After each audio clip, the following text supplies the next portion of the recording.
Elizabeth Muxfeld, eu sou médica do Hospital Universitário Clementino Fraga Filho, responsável pelo programa de hipertensão arterial. E nós vamos conversar um pouco sobre hipertensão arterial. E a hipertensão arterial, ela é extremamente importante, o seu estudo, porque é a doença mais prevalente no mundo inteiro. Tá? Em cada 3 adultos, 1 é hipertenso. Né? Há um tempo atrás se acreditava que a hipertensão arterial e as doenças cardíacas, elas tinham mais relação com os países mais desenvolvidos, enquanto os países menos desenvolvidos ela não seria tão prevalente assim. Mas na verdade hoje em dia a gente sabe que a hipertensão arterial é a doença mais prevalente no mundo e em qualquer lugar do mundo ela fica em torno de 30 a 35%. Sendo que aqui no Brasil a gente tem uma prevalência em torno de 28,5%. Quer dizer, a cada 3 adultos que a gente entra em contato, 1 deles é hipertenso. Né? Então, é uma doença extremamente importante em termos de saúde pública, principalmente. Né? E o que é exatamente a hipertensão arterial?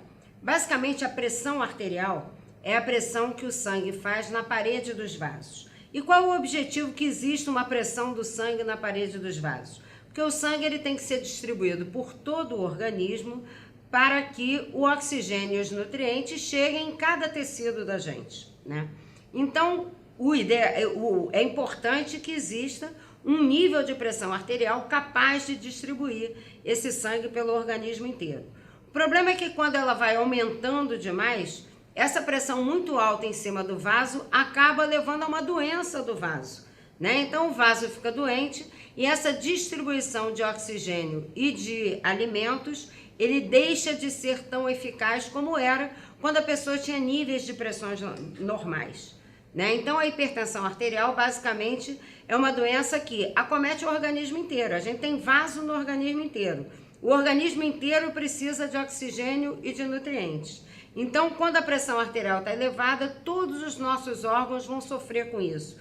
Então a gente diz que a hipertensão arterial é uma doença sistêmica. Ela não é uma doença do coração, ela não é uma doença só do vaso. Na verdade, ela é uma doença que pega o rim, acomete o cérebro, a musculatura, o intestino, enfim, o fígado, o organismo como um todo, que não vai receber a quantidade de oxigênio e nutrientes que deveria receber habitualmente. Né? Quando a gente fala em pressão arterial, todo mundo já sabe, quanto é a sua pressão? Minha pressão é 120/80, é 140/90. Tem sempre 2 números simbolizando a pressão arterial. O que são esses 2 números? O número maior, que algumas pessoas chamam de pressão máxima, na verdade é a pressão sistólica, né? E essa pressão sistólica, ela representa a força que o coração faz para mandar o sangue para frente, tá? E o número menor, né? No caso 120/80, o 80, é a pressão diastólica, que muitas pessoas também chamam de pressão mínima. E o que ela representa? Ela representa o quanto que os vasos periféricos estão mais contraídos ou mais relaxados. Quanto mais contraído, maior dificuldade de passar o sangue, maior é essa pressão mínima, maior é essa pressão diastólica.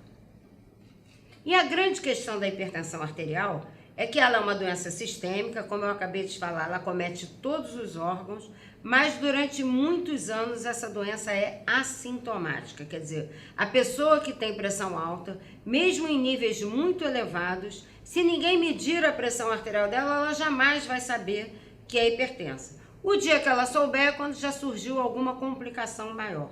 Então a pessoa às vezes fica 10, 15, 20 anos, com níveis de pressão muito alto, podendo chegar a 180, 200 de pressão, e a pessoa não sente absolutamente nada. Então é uma doença silenciosa e por isso muito mais perigosa, né? E o que vai acontecer se a gente não controlar essa pressão? Essa pessoa vai acabar desenvolvendo doenças em vários órgãos importantes, né? E aí são doenças dramáticas, são os que a gente chama os grandes eventos cardiovasculares. Então a pessoa vai ter um derrame cerebral, um acidente vascular cerebral, pode ter um infarto agudo do miocárdio, o rim vai parar de funcionar e a pessoa acaba indo fazer diálise, né? Só que durante anos ela tem a pressão elevada e ela não tem a menor ideia, até que um dia ela tem um infarto, um dia ela tem um acidente vascular cerebral, um dia ela começa a passar mal e descobre que o rim dela parou de funcionar. né? Então, a grande preocupação com a hipertensão arterial é que, como o paciente não sente nada, cabe a nós, profissionais da área de saúde, buscarmos ativamente a doença, quer dizer, medir a pressão arterial das pessoas em geral, dos adultos em geral, que a gente sabe que 1 em cada 3 deles terá pressão arterial elevada e que precisa de cuidados, precisa de tratamento.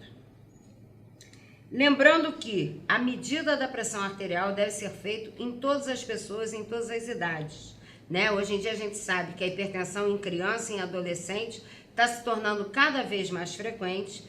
Isso tem uma relação direta com o aumento da obesidade e por isso a gente tem que, desde cedo, identificar crianças, adolescentes e jovens que possam ter a pressão arterial alta, porque se a gente não identificar com 12, com 15 anos de idade, essa pessoa muito cedo, por volta dos 30 e 35 anos, pode ter um infarto, pode ter um derrame e nem sabia que tinha alguma doença. Então é importante medir a pressão arterial de todo mundo que procure algum tipo de atendimento, né? Então, basicamente é isso.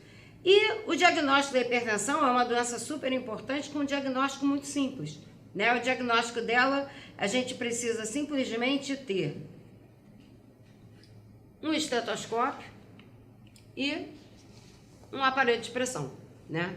Esses 2 aparelhos nos dão um diagnóstico e ajuda a gente a fazer um diagnóstico que vai evitar doenças gravíssimas no futuro, né? Então, basicamente, a gente tem aqui o estetoscópio, um aparelho de pressão. O aparelho de pressão, a gente observa que ele tem essa área aqui do manguito, onde tem uma bolsa inflável e onde tem o local onde a gente faz a medida da pressão arterial propriamente dito, com uma bolsa, com um manguito de insuflação. Existem vários tipos de aparelho de pressão, né? O que é mais habitual de se ver ainda em hospitais é o aparelho de coluna de mercúrio. O aparelho de coluna de mercúrio é um aparelho grande, de difícil transporte, né? É um aparelho muito simples de ser usado, mas ele tem uma questão ecológica hoje em dia. Em vários países do mundo não se usa mais o aparelho de coluna de mercúrio e existe uma tendência de que aqui no Brasil, em pouco tempo, ele deixará de existir também. O segundo tipo de aparelho, que talvez seja o mais comum ainda aqui no nosso meio, é exatamente esse aparelho que a gente chama que é o aparelho aneroide. É o que a maioria das pessoas tem, ele tem um custo muito baixo, né? Ele é facilmente utilizável. A grande questão é que a gente tem que ter uma preocupação com a calibração dele. Ele deve ser calibrado idealmente a cada 6 meses, mas pelo menos uma vez por ano. E o outro tipo de aparelho de pressão que a gente tem é o aparelho digital.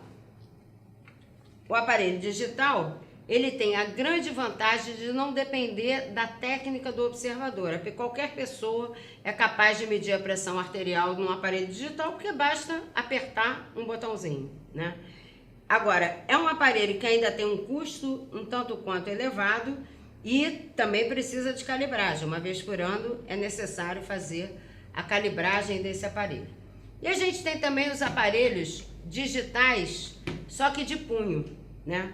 Esses aparelhos digitais de punho, eles são muito utilizados, é comum, porque é um aparelho barato, é comum as pessoas terem em casa um aparelho digital de punho. A grande questão é que são aparelhos que não são validados ainda por nenhuma sociedade. A grande orientação que a gente deve dar para o paciente é que coloque o punho na altura do coração, né? Então o paciente pode fazer a medida ou colocando o braço aqui próximo do coração ou simplesmente apoiando em algum lugar, mas mantendo o braço elevado para que ele fique na altura adequada do coração. Não é um aparelho que deve ser utilizado por profissionais de saúde, mas que pode ser utilizado pelo paciente para que ele tenha algum controle dos níveis pressóricos dele. Então, como eu tinha dito, a técnica de aferição da pressão arterial não depende de grandes equipamentos, né? Os equipamentos são bastante simples, facilmente adquiríveis, mas a gente tem que ter alguns cuidados importantes na hora de medir a pressão arterial adequadamente, né? O primeiro cuidado é com o paciente, né? O paciente deve estar em repouso há pelo menos 5 a 10 minutos, não deve estar com vontade de urinar, Nos últimos 30 minutos não deve ter tomado café, não deve ter se alimentado, não deve ter fumado, né? E pelo menos 1 hora sem fazer nenhum tipo de esforço físico, né? Por quê? Porque todas essas coisas que eu tô falando elevam a pressão arterial como uma reação do organismo, né? E a gente tem que ter uma ideia de quanto está a pressão arterial basal daquele paciente. Então esse é o primeiro cuidado, saber do paciente se ele está em condições adequadas para ter a sua medida da pressão arterial aferida naquele momento. Bom, a primeira questão, quando a gente vai medir a pressão arterial de um paciente, é que a gente use um manguito no tamanho adequado do braço do paciente. Então, na verdade, a gente tem 4 tamanhos diferentes de manguito. Esse aqui é o tamanho que normalmente se usa para crianças ou para pacientes muito magrinhos. Esse outro tamanho aqui, que já claramente é maior, é o tamanho habitual, que a maioria dos aneroides usa esse tamanho. É considerado, assim, um adulto de peso normal. A gente tem também o large, né? Como pode ver, essa largura do manguito é bem maior. E a gente tem o extra large, que é utilizado em pacientes com obesidade mórbida, né? Então, a adequação desse tamanho do manguito é extremamente importante. Primeiro, para você poder fisicamente fazer a medida. E segundo, se você está com uma largura de manguito inadequada, você vai hiperestimar a pressão arterial daquele paciente. Bom, escolhido o manguito, a gente vai colocar o aparelho no braço do paciente. A primeira questão é que a gente não deve ter nenhuma roupa entre o manguito e o braço do paciente. O manguito deve ser colocado aproximadamente 2 dedos acima dessa prega cubital, né? E o braço do paciente deve ficar a mão para cima, com a mão aberta e o braço semifletido. E a outra questão é o quanto a gente vai apertar esse aparelho aqui, né? O ideal é que caiba um dedo meu confortavelmente entre o manguito e o braço do paciente, né? Feito isso, a gente tem 2 fases na medida da pressão arterial. A primeira fase, que é o que a gente chama de método palpatório, né? A grande maioria das vezes, a gente vê que vários profissionais de saúde pulam essa etapa, que é extremamente importante. O que é essa etapa? Basicamente, a gente vai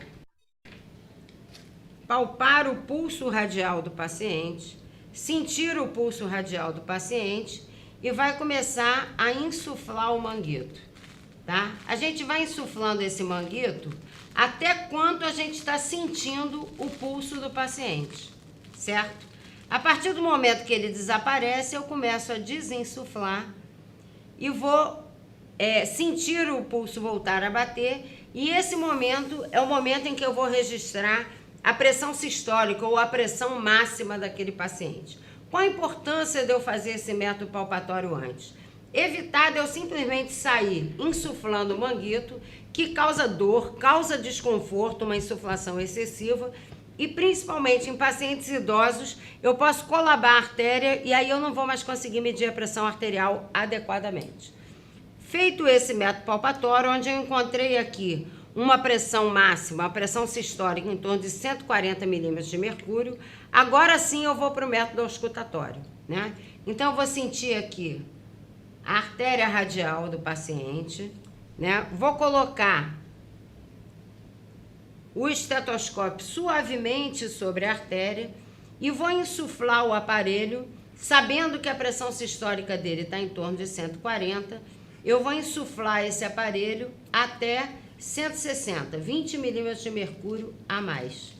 E vem desinsuflando bem devagar, para eu sentir exatamente o momento em que eu ouço o primeiro som. Tá? Então, eu ouvi o primeiro som em 140 milímetros de mercúrio, continuo ouvindo o som, até ele desaparecer em 86 milímetros de mercúrio. Depois eu acabo de desinsuflar até o 0, ainda escutando, e está feita a medida da pressão arterial. Então, a pressão arterial dele foi de 140 por 86 milímetros de mercúrio. Bom, medida a pressão arterial, a gente sabe que o diagnóstico de hipertensão arterial é quando a pressão arterial for maior ou igual a 140 milímetros de mercúrio por 90 milímetros de mercúrio. 140 a pressão máxima e 90 a pressão mínima. Geralmente, isso, quando você, em 2 consultas consecutivas, você observa uma pressão arterial maior ou igual a 140 por 90, a gente está autorizado a fazer o diagnóstico de hipertensão arterial, né? A grande questão é que a gente sabe que existem 2 limitações desse método. A primeira delas é que nas 24 horas existe uma variabilidade muito grande da pressão arterial. É comum o paciente dizer para a gente, doutor, a minha pressão uma hora está alta, outra hora está baixa. E o que a gente tem que saber é que a dele e de todo mundo deve funcionar assim. Na verdade, a nossa pressão, ela sobe e desce em função de inúmeras atividades que a gente tem durante o dia e em função do próprio horário do dia, do ritmo circadiano, né? Então, o que vai acontecer? Normalmente, nas primeiras 2 horas da manhã, a nossa pressão arterial é um pouco mais elevada. Ela vem reduzindo com o passar do dia. No final da tarde, ela sobe um pouco, entre 5 e 6 horas da tarde, e depois ela vem reduzindo, e depois que o paciente dorme, ela cai significativamente, né? Então, por si só, o horário do dia já leva a uma flutuação importante da pressão arterial. A grande questão é que, durante esse dia, uma série de atividades que a gente vai fazer vão aumentar ou reduzir a pressão arterial. Então, trabalho, mesmo que seja um trabalho que não seja pesado, um trabalho só de mental já é o suficiente para elevar a pressão arterial. Comer eleva a pressão arterial, tomar café eleva a pressão arterial, fazer algum tipo de esforço físico, situações de estresse emocional, tudo isso leva a elevações da pressão arterial e é necessário que a pressão arterial se eleve para que a gente consiga fazer essas atividades. E naturalmente, durante o sono, durante o repouso, existe uma queda dessa pressão arterial. Então, dependendo do momento do dia, em que condições aquele paciente estiver, a gente pode ter um nível de pressão mais alto ou um nível de pressão mais baixo naquele momento em que a gente está fazendo a aferição da pressão arterial. Daí a importância da gente verificar se o doente está em condições adequadas, aquilo que a gente tinha falado, pelo menos 30 minutos sem tomar café, sem fumar, sem fazer esforço físico, sem se alimentar e assim por diante. E a outra grande questão da medida da pressão arterial é o famoso fenômeno do jaleco branco, né? A gente sabe que a presença do médico, principalmente, mas também a presença da enfermagem, um pouco menos, por si só eleva a pressão arterial.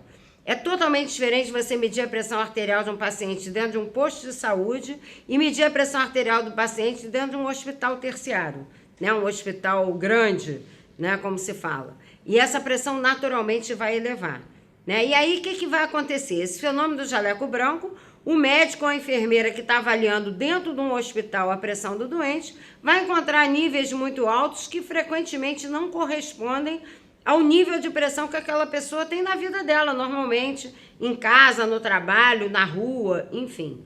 E com isso se criou algumas maneiras da gente ter uma ideia melhor de como é a pressão daquele paciente em casa, né? Então, existem 3 métodos que a gente utiliza para avaliar esse fenômeno do jaleco branco. O primeiro deles é o método da medida domiciliar. O que é a medida domiciliar? Paciente com um aparelho que ele tem em casa mesmo, a gente pede que durante 3 dias ele meça a pressão dele 2 vezes de manhã, 2 vezes no final da tarde. E anote essa pressão e traga para o médico. Evitar de dizer para o paciente que a gente, mede a pressão todo dia e me traz uma lista. Isso só gera estresse, não tem vantagem nenhuma. Durante 3 dias consecutivos, fazer essas medidas, né? Nesse ponto, o agente de saúde ajuda muito, porque ele vai ajudar o paciente a lembrar que ele tem que fazer aquela medida, vai ajudar ele na técnica de fazer a medida mais adequada possível, em função do tipo de equipamento que ele tem em casa, né? Então, tudo isso, a ação do agente comunitário ajuda muito em termos de ajudar a anotar a medida da pressão. Alguns pacientes não sabem anotar essa medida e ela vai vir errada. A outra forma da gente ter uma ideia de como é que está a pressão da pessoa em casa chama-se MRPA, é a monitorização residencial da pressão arterial. Isso é um exame complementar que você entrega um aparelho para o paciente. Esse aparelho é um aparelho digital que grava todas as medidas e esse paciente vai ficar durante uma semana com o aparelho em casa fazendo medidas em horários determinados. Também é muito importante a presença de alguém que possa ajudar o paciente a lembrar das medidas e ajudar ele no manuseio desse equipamento. E, finalmente, a terceira forma que a gente tem, que é considerado o padrão ouro da medida da pressão arterial, que é o exame de mapa. O exame de mapa, o paciente sai com o aparelho do hospital e esse aparelho vai ficar no braço dele durante 24 horas. Tá? E durante 24 horas, a cada 15, 20 ou 30 minutos, a pressão arterial vai ser medida automaticamente e no final dessas 24 horas, o paciente volta ao hospital e esse aparelho é retirado. Também é importante a ajuda de pessoas com o paciente nesse momento. Às vezes, se a pressão sobe muito, o aparelho pode desligar, o manguito pode deslocar do braço. Então, geralmente, o paciente precisa de alguma assistência em casa para que ele consiga fazer o exame e o exame saia com uma qualidade realmente adequada. Outra questão que é muito importante é medir a pressão nos dois braços, tá? A gente sabe que pode haver uma diferença fisiológica que chega até 20 milímetros de mercúrio. Então, a pessoa pode ter, por exemplo, uma pressão de 130 por 80 aqui no braço esquerdo e no braço direito essa pressão ser 150 por 80. Então, se a gente considerar esse aqui, a pessoa não tem pressão alta. Se considerar o de cá, a pessoa tem a pressão alta. E é esse de cá que a gente tem que fazer a medida.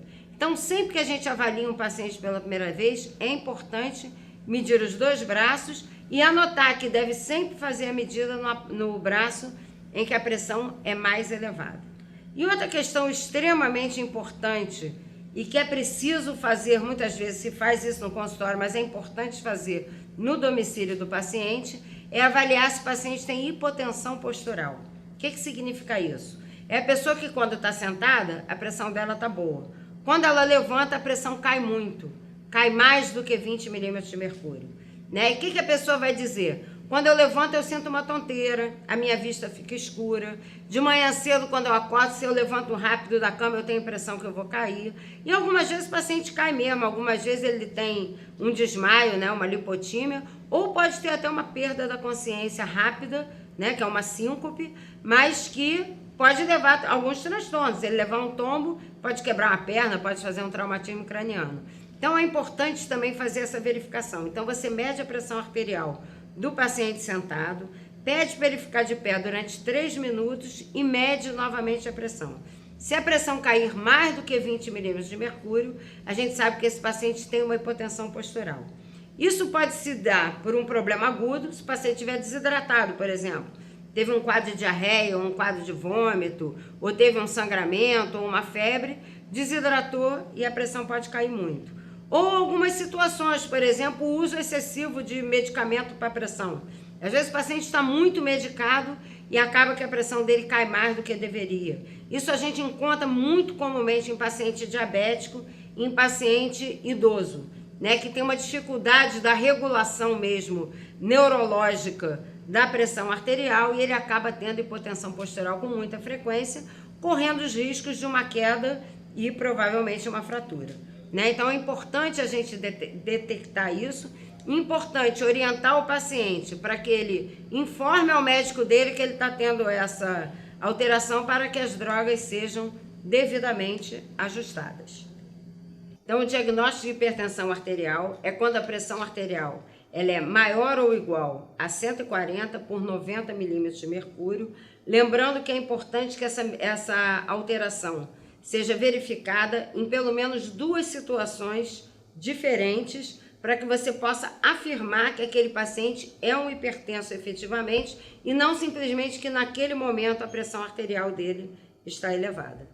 Bom, feito o diagnóstico da hipertensão arterial, a gente precisa tratar esse paciente. Né? A grande questão, como eu tinha dito inicialmente, é que é uma doença assintomática, uma doença silenciosa. E é preciso mostrar para o paciente que, apesar dele não sentir absolutamente nada, aquele é o maior risco que ele tem de ter um grande evento cardiovascular. A gente sabe que a principal causa de morte no Brasil e na maior parte dos países do mundo é a doença cardiovascular. E o principal responsável pela morte cardiovascular é a pressão arterial elevada. Então é importante, feito o diagnóstico, conscientizar o paciente que, apesar dele não sentir nada, que ele deve mudar algumas coisas em relação ao estilo de vida dele, né? E algumas vezes ele vai ter que tomar medicação, muito frequentemente ele vai ter que tomar também a medicação, né? Então o grande objetivo do tratamento da hipertensão arterial é a gente prevenir, a gente evitar que esse paciente venha a desenvolver um grande evento cardiovascular que pode levar ele à morte ou pode levar ele a ter uma sequela, como por exemplo o caso do acidente vascular cerebral, né? Então o tratamento da hipertensão arterial ele envolve 2 pontos principalmente. Primeiro é mudanças no estilo de vida e o segundo é o tratamento medicamentoso propriamente dito, né? A gente sabe que existem vários fatores de risco cardiovascular que, associados à hipertensão arterial, aumenta a chance da pessoa ter um infarto, ter um acidente vascular cerebral ou acabar tendo uma insuficiência renal e sendo obrigada a fazer diálise para o resto da vida. Que fatores de risco são esses? A gente divide ele em 3 grupos. O primeiro deles é o que a gente diz que é os fatores de risco não modificáveis, né? Então não tem como intervir naquilo. Basicamente é sexo masculino, a idade avançada, a gente viu quanto mais velho, mais a pessoa vai desenvolvendo hipertensão arterial, e uma história familiar importante, ou de infarto, ou de acidente vascular cerebral, ou até mesmo de hipertensão arterial. Quanto a isso, a gente não pode modificar. O sexo da pessoa, a idade e a história familiar dela é uma coisa que ela tem com ela, a gente não tem como intervir. Mas a gente tem os fatores que a gente chama de modificáveis, que são 3 basicamente. O primeiro deles é o cigarro, tabagismo. O segundo é o sedentarismo, não fazer atividade física. E o terceiro é a obesidade, tá? Então, nesses 3, a gente pode modificar efetivamente essas questões. Então, vamos começar pelo primeiro, que é o tabagismo. A gente sabe que fumar, principalmente no paciente hipertenso, aumenta a chance de ter uma doença cardiovascular em 5 vezes, né? E que a partir do momento que você para de fumar, depois de 5 anos, esse seu risco reduz à metade, né? Então, o quanto é importante você estimular a pessoa a deixar de fumar. A gente sabe que a gente tem programas de controle de tabagismo em todo o sistema municipal de saúde, né? Vários postos de saúde têm esses programas. E esse programa, além de todas as atividades educativas e atividades de terapia de grupo, ainda fornece medicação, né? Que medicação é essa? É o PET de nicotina, que substituiria o cigarro, ou a pastilha de nicotina. Existem alguns remédios que são usados muito habitualmente e que ajudam, né, nesse processo de parar de fumar. Então é importante conscientizar as pessoas de que parar de fumar vai reduzir o risco dela em praticamente a metade.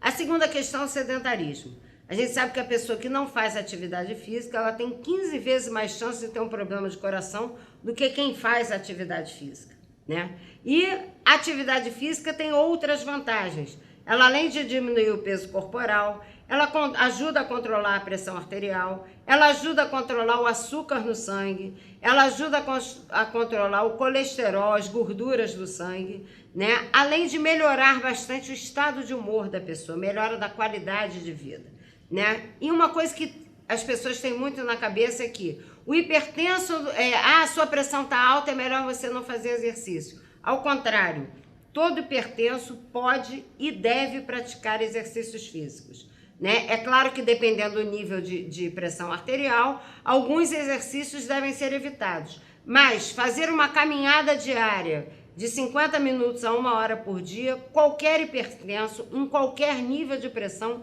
pode e deve fazer, porque isso vai ajudar ele a reduzir a pressão arterial e melhorar a qualidade de vida, né? Então, a recomendação mínima é que pelo menos durante 5 dias da semana, entre 30 e 50 minutos, ele faça um exercício aeróbico, uma caminhada simplesmente, né? Se puder associar a isso exercícios de resistência, e hoje em dia a gente tem várias praças públicas, todo um equipamento para se fazer musculação é super importante também. Isso vai ajudar também no controle da pressão arterial. Então tem que cair esse mito de que a pessoa que tem a pressão alta não pode fazer exercício porque vai aumentar. Ao contrário, fazer exercício reduz a pressão arterial. Então é importante orientar que se faça exercício efetivamente.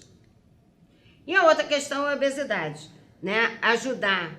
Obviamente, essa pessoa tem que ter tido uma orientação do médico e da nutricionista em relação à sua dieta, mas principalmente reduzir a ingesta de sal, né? E a primeira coisa para reduzir a ingesta de sal é tirar o sal da mesa, né? Essa é a primeira coisa. E a ingesta de sal está diretamente relacionada à pressão arterial elevada, né? O paciente vai perceber claramente que a partir do momento que ele conseguiu reduzir o sal, naturalmente a sua pressão arterial vai ser reduzida. E, obviamente, procurar fazer uma dieta com menos carboidrato, com menos gordura, para que ele possa perder peso e controlar melhor os outros fatores de risco. Finalmente, a gente tem o terceiro grupo de fatores de risco, que é o diabetes e a dislipidemia. Esse é controlável. O diabetes e a dislipidemia são doenças estabelecidas e a gente deve controlar elas para ajudar a controlar a pressão arterial e a reduzir o risco de ter um grande evento cardiovascular, né? E basicamente isso é feito com as mesmas mudanças de estilo de vida: atividade física, perder peso, parar de fumar e, obviamente, tomar medicação específica, tanto do problema do colesterol quanto do diabetes propriamente dito, né? Então, o grande objetivo da gente é controlar a pressão arterial, né? E controlar a pressão arterial para quê? O doente não sente nada. Eu vou controlar a pressão arterial dele para que evite que ele tenha um grande evento cardiovascular, que ele tenha um infarto, que ele tenha um acidente vascular cerebral. E o grande desafio da hipertensão arterial não é só fazer o diagnóstico, e sim conseguir controlar essa pressão arterial. Por quê? Porque tem uma grande questão que fica sempre complexa na hora de você lidar nisso com o doente, que é a adesão à terapêutica. Mudar estilo de vida é bastante complicado, a gente sabe que é bastante complicado. E tomar remédio algumas vezes também é bastante complicado, principalmente por uma pessoa que não tem sintoma nenhum, que não sente absolutamente nada, né? Então, a questão da adesão à terapêutica é uma coisa complicada e que é importante você ter uma pessoa próximo do paciente, de preferência na casa do paciente, que possa ajudar ele nessa adesão. Então, primeiro, a própria questão de educação mesmo, que ele consiga entender que ele não sente nada, mas que ele não tomando a medicação, ele não mudando o estilo de vida dele, ele vai ter complicações muito sérias na vida dele, que pode até levar à morte. Essa é a primeira questão. Por outro lado, a gente sabe também que a pessoa não está sentindo nada. Começa a tomar uma medicação, começa a ter o efeito colateral da medicação. Vai dizer, poxa, eu não sentia nada, agora que eu estou tomando o remédio, minha pressão até melhorou, mas agora eu estou passando mal, né? Então, estimular o paciente a avisar o médico, olha, esse remédio não me fez bem, eu estou tendo efeito colateral, não estou conseguindo manter ele. A outra questão é o custo da medicação, né? A pessoa que não sente absolutamente nada, ter que tomar um remédio já vai chatear ele naturalmente, além disso ele está gastando dinheiro para tomar essa medicação. Lembrar que a maioria dos remédios de hipertensão arterial são dados de graça na farmácia, né? Apenas a pessoa tem que ter a receita e saber que aquela receita tem uma validade de 3 meses. Durante 3 vezes, ela vai poder buscar toda a medicação dela na farmácia. Então, orientar o paciente para não deixar o remédio acabar e só depois ir buscar a medicação. Então, ajudar, né, nessa questão do custo também, que às vezes fica bastante elevado se a pessoa perder o remédio da farmácia popular. A outra grande questão é que algumas vezes o paciente tem muitos remédios para tomar. Então, aquele paciente que tem a pressão alta, que toma já 2 remédios para pressão, aí tem também o colesterol alto, ainda toma o remédio do colesterol, aí às vezes precisa tomar uma aspirina também na hora do almoço, enfim. Chega uma hora que ele tem um excesso de remédios e que é preciso ajudar ele a se organizar para tomar aquela medicação toda, né? Então, procurar ajustar todos os remédios no mesmo momento para facilitar a tomada, para evitar que ele esqueça, né? E é importante também que ele converse com o médico dele a esse respeito para procurar adequar a quantidade de remédios e as doses, os horários desses remédios, né? E a outra grande questão é que algumas vezes o paciente recebe uma receita com tanta medicação que ele não consegue compreender aquele esquema terapêutico que está sendo proposto para ele, né? Então, existem algumas maneiras que a gente tem para tentar melhorar essa adesão. Primeiro, que o doente consiga compreender a doença, consiga compreender a importância que é uma doença crônica e que ele vai ter que se cuidar a vida inteira. Então, isso é fundamental. O risco da doença, apesar dele não sentir nada, a importância dele tomar a medicação nos horários certos e o tempo do efeito dessa medicação, né? Então, quando uma medicação é prescrita de 12 em 12 horas, às vezes a gente vai assim, não, mas eu já tomei o de manhã, agora eu estou me sentindo bem, não preciso tomar o da tarde, né? Lembra que uma medicação que é prescrita de 12 em 12 horas, quando vai chegando 10, 11 horas da última tomada, o efeito do remédio foi embora, né? E se a pessoa não tomar de novo, naquele momento a pressão ainda está boa, mas nas próximas 2 horas ela vai se elevar. E provavelmente nessas próximas 2 horas ele vai estar dormindo e nem vai saber que a pressão arterial se elevou. Então é importante respeitar o tempo de ação de cada remédio e mostrar isso para o paciente. Não adianta tomar só os da manhã ou só os da noite, que o efeito do remédio vai acabar nesse meio de caminho, né? E uma outra coisa que pode ajudar muito o paciente é procurar organizar a medicação dele por horários, né? Então existem 3 formas assim simples da gente fazer isso. Uma delas é botar uma listinha com as medicações que ele tem que tomar de manhã, com as medicações que ele tem que tomar na hora do almoço ou à tarde e com as medicações que ele tem que tomar à noite presa na geladeira, né? Então, mas alguém tem que fazer essa lista para o paciente, né? Então é importante a ação do agente comunitário nesse momento, que é fazer ali, olha, esses aqui são os remédios todos que você toma de manhã, esses são os da tarde, esses são os da noite. A outra maneira é procurar mobilizar alguém da família e colocar uns saquinhos de medicação, um saquinho para manhã, um saquinho para tarde, um saquinho para noite, né? E alguém da família todo dia preparar aquele saquinho com toda a medicação da manhã, com toda a medicação da tarde, com toda a medicação da noite.